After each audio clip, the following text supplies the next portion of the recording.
मित्रांनो, संसार हा रथाच्या दोन चाकांसारखा असतो. दोन्ही चाके समतोलाने फिरली तरच संसाराचा गाडा सुखाने पुढे जातो.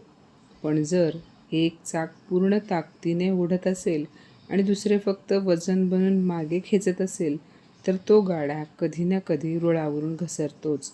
ही गोष्ट आहे मीरा आणि अविनाशची. एका अशा जोडप्याची जिथे प्रेम होतं पण जबाबदारी नव्हती.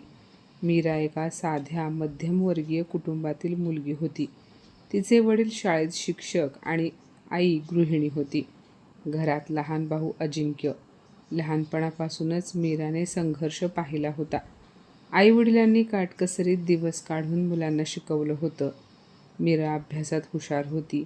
तिने कष्टाने शिक्षण पूर्ण केलं आणि एका नामांकित बँकेत अधिकारी म्हणून नोकरी मिळवली.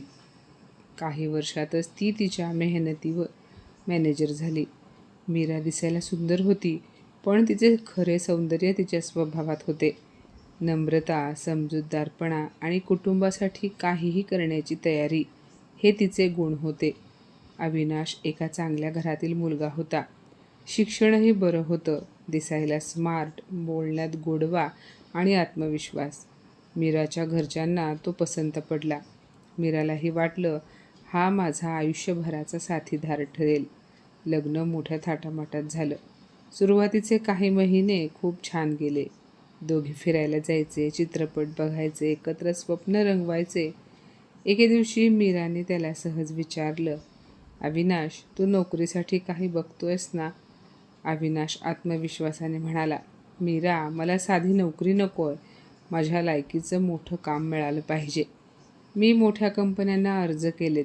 मीराने त्याच्यावर विश्वास ठेवला. पण महिने गेले आणि ते महिने वर्षात बदलले.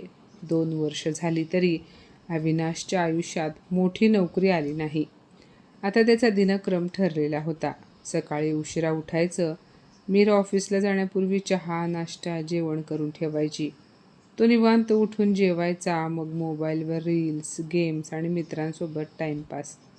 दुपारी ब्रँडेड कपडे घालून मीराने घेतलेल्या महागड्या बाईकवर पेट्रोल भरून तो बाहेर पडायचा.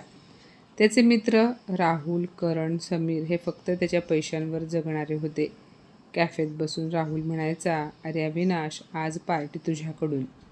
अविनाश हसून मीराचं क्रेडिट कार्ड काढायचा. अरे टेन्शन नको, माझी बायको बँकेत मॅनेजर आहे. सगळे हसायचे. संध्याकाळी मीरा थकून घरी यायची. ऑफिसचा ताण, ट्रेनची गर्दी, घरचा पसारा, पण अविनाशला त्याचं काहीच वाटत नसे. एके दिवशी मीरा शांतपणे म्हणाली, अविनाश, थोडं गंभीर हो. आपण भविष्यासाठी बचत करायला हवी. हे ऐकताच तो संतापला. तुला तुझ्या पैशांचा माज आलाय. मी तुझ्यावर अवलंबून नाही. मीराने डोळ्यातलं पाणी गिळलं. तिला वाटलं, वेळ गेला की तो बदलेल, पण तो बदलला नाही. उलट त्याचा खर्च वाढत गेला. एके दिवशी ऑफिसमध्ये असताना मीराला तिच्या भावाचा फोन आला. ताई, आई पडली आहे. डॉक्टर म्हणतात तातडीने ऑपरेशन करावं लागेल. मीराच्या हातातून फोन निसटण्याची वेळ आली. ती लगेच हॉस्पिटलला धावली. डॉक्टरांनी सांगितलं 2 लाख रुपये जमा करावे लागतील. मीराने बँक अकाउंट तपासलं, पण तिथे फक्त 18,000 रुपये होते. तिच्या डोळ्यांसमोर अंधार दाटला. तिने अविनाशला फोन लावला, प्लीज काहीतरी कर. पण अविनाश म्हणाला, माझ्याकडे पैसे नाहीत आणि मित्रांकडे मागून माझी इज्जत घालवणार नाही. असे बोलून त्याने फोन कट केला. तो क्षण मीरासाठी आयुष्य बदलणारा होता. ती हॉस्पिटलच्या कॉरिडॉरमध्ये बसून रडत होती. तिला आठवलं, आईने तिला शिकवण्यासाठी किती त्याग केला होता. क्षणाचाही विलंब न करता तिने गळ्यातलं मंगळसूत्र, कानातील कुड्या, हातातील बांगड्या गहाण ठेवल्या होत्या. पैसे जमा झाले, ऑपरेशन यशस्वी झालं, आई वाचली. पण त्या दिवशी मीराच्या मनातलं अविनाशचं स्थान संपलं. ती शांत झाली, पण आतून कठोरही झाली. तिने ठरवलं, आता त्याला कष्टाची किंमत शिकवायची. पुढच्या महिन्याची 1 तारीख. अविनाश आनंदात म्हणाला, गोव्याच्या ट्रिपसाठी मला 25,000 रुपये दे. मीरा शांतपणे म्हणाली, माझ्याकडे पैसे नाहीत. काय? तिने मोबाईल दाखवला. बॅलन्स 0. मी बँकेकडून मोठं कर्ज घेतलंय. 3 वर्ष पगारातून हप्ते कट होतील. हे ऐकून अविनाश हादरला आणि म्हणाला, मग घर खर्च? तो तू चालव. मीरा ठाम होती. तिने क्रेडिट कार्ड ब्लॉक केलं. गाडीची चावी घेतली. घरात फक्त साधं जेवण. अविनाशचे मित्र दूर गेले. फोन रिचार्जसाठीही पैसे नव्हते. अविनाशने एकदा त्याच्या एका मित्राकडे पैसे मागितले तेव्हा त्याचा मित्र राहुल म्हणाला, भाई आता हे पैसे देणे वगैरे जमणार नाही. त्याच्या पडत्या काळात मित्रांचे असे वागणे पाहून त्या दिवशी पहिल्यांदाच अविनाशला एकटेपणा जाणवला. 2 महिने गेले. पैसा नाही, मित्र नाहीत. भूक आणि अपमानाने त्याचा अहंकार मोडला. तो नोकरी शोधायला बाहेर पडला, पण अनुभव नसल्यामुळे त्याला कुठेच संधी मिळाली नाही. शेवटी त्याने डिलिव्हरी बॉयची नोकरी स्वीकारली. उन्हात पावसात ट्रॅफिकमध्ये धावत धावत तो पार्सल पोहोचवू लागला. लोक कधी त्याच्यावर ओरडायचे, कधी शिव्या द्यायचे. त्याला आता समजत होतं पैसे कमावणं किती कठीण असतं.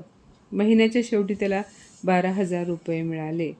तो नोटा हातात धरून बराच वेळ रडत राहिला. हे पैसे मिळवण्यासाठी इतके कष्ट आणि मी मीराचे लाखो रुपये उडवले. तो धावत घरी आला. मीराच्या पायावर त्याने पैसे ठेवले. मीरा, मला माफ कर. तो खूप रडत होता. पुढे म्हणाला, मला कष्टाची किंमत समजली. तुझे मोल समजले. मीरा शांतपणे ऐकत होती. तिने कपाटातून दागिने बाहेर काढले. अविनाश पाहून आश्चर्यचकित झाला. ती म्हणाली, माझ्यावर कोणतंही कर्ज नव्हतं. हे सगळं तुला धडा शिकवण्यासाठी होतं. अविनाश स्तब्ध झाला.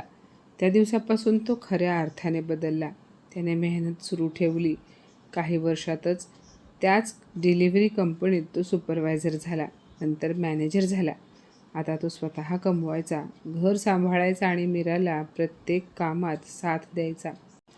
मीराच्या आईची काळजी तो स्वतः घ्यायचा. आता त्यांचा संसार खऱ्या अर्थाने 2 चाकांवर चालत होता. समतोलाने, विश्वासाने आणि प्रेमाने. कारण माणूस तेव्हाच मोठा होतो जेव्हा त्याला स्वतःच्या कष्टाची किंमत कळते. मित्रांनो, दुसऱ्याच्या पैशांवर जगणं सोपं असतं, पण त्यात स्वाभिमान नसतो. स्वतःच्या घामाने कमावलेला 1 रुपया माणसाला जे समाधान देतो ते लाखोंच्या उधळपट्टीतही मिळत नाही.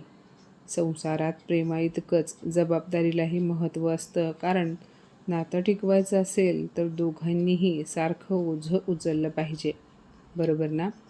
तर माझ्या मित्रमैत्रिणींनो, आजची ही कथा तुम्हाला कशी वाटली कमेंटमध्ये नक्की सांगा. आणि अशाच नवनवीन कथा ऐकण्यासाठी प्रज्ञा मराठी स्टोरीजला नक्की सबस्क्राईब करा. धन्यवाद.